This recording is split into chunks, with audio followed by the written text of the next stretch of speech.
to be totally just, you believe that Dick Cheney, George Bush, and the whole administration should be prosecuted for their act. It's Governor Jesse Ventura is with it. But if that is the case, then we should prosecute. We should have prosecuted Harry Truman. Should have prosecuted Abraham Lincoln. Should have prosecuted Franklin Delano Roosevelt. Are you for that? They're dead. But if you talk about justice, they're dead. So if they weren't, would you prosecute reality.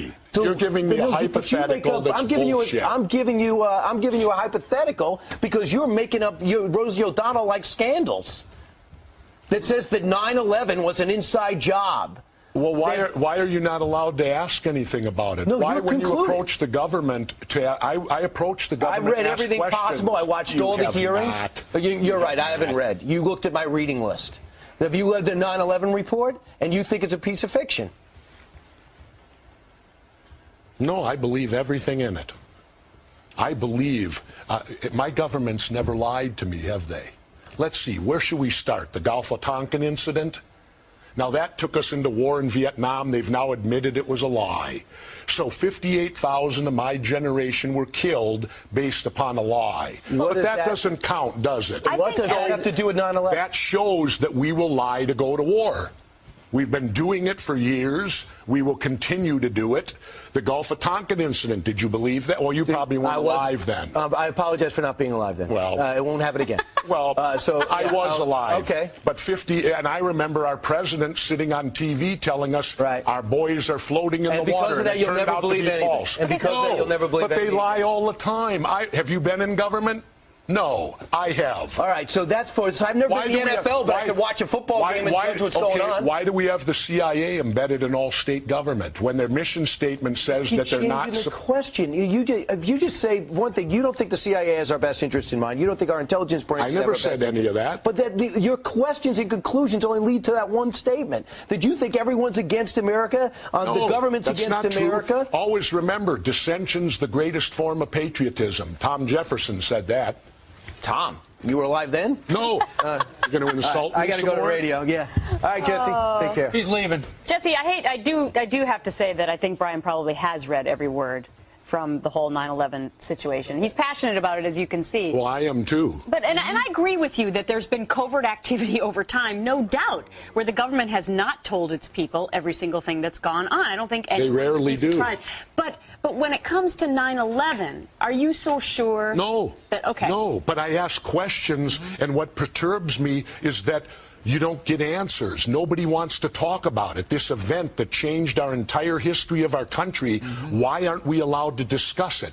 Why aren't we allowed to ask questions? The moment you do, you get a reaction like he gave me. How dare you? How dare you question your government? So what are your questions? My questions are simple. I worked in demolition. I'm a former frogman, underwater demolition team. I know how to blow things up.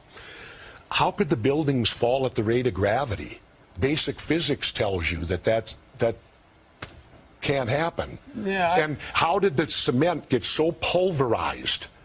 Just simply from falling, it was blown into dust. What energy was required to pulverize all that cement into what dust? Conclusion do you draw? I don't know, but I certainly question, and yet I'm attacked when I question. You notice how if you bring up 9/11 and have any questions about it, immediately everyone attacks you over it, tells you you're crazy, calls you Rosie O'Donnell, insult you.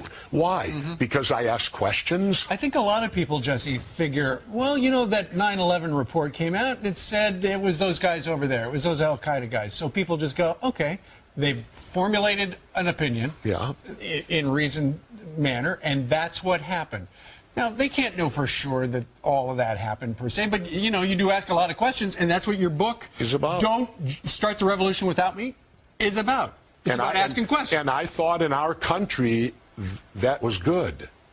In this country, I thought before 9/11 it was good to ask questions. It was challenge good. Authority. Challenge authority. But now apparently we've changed to where you're not allowed to challenge authority. You have to accept what the government tells you, keep your mouth shut, and stay in line. Well, that's not the America that I served as the military. I served because, to me, defense of free speech, popular speech, the First Amendment doesn't need to be defended. It's unpopular speech is why we have that amendment. And it seems that when you question 9/11, you're asking unpopular speech today.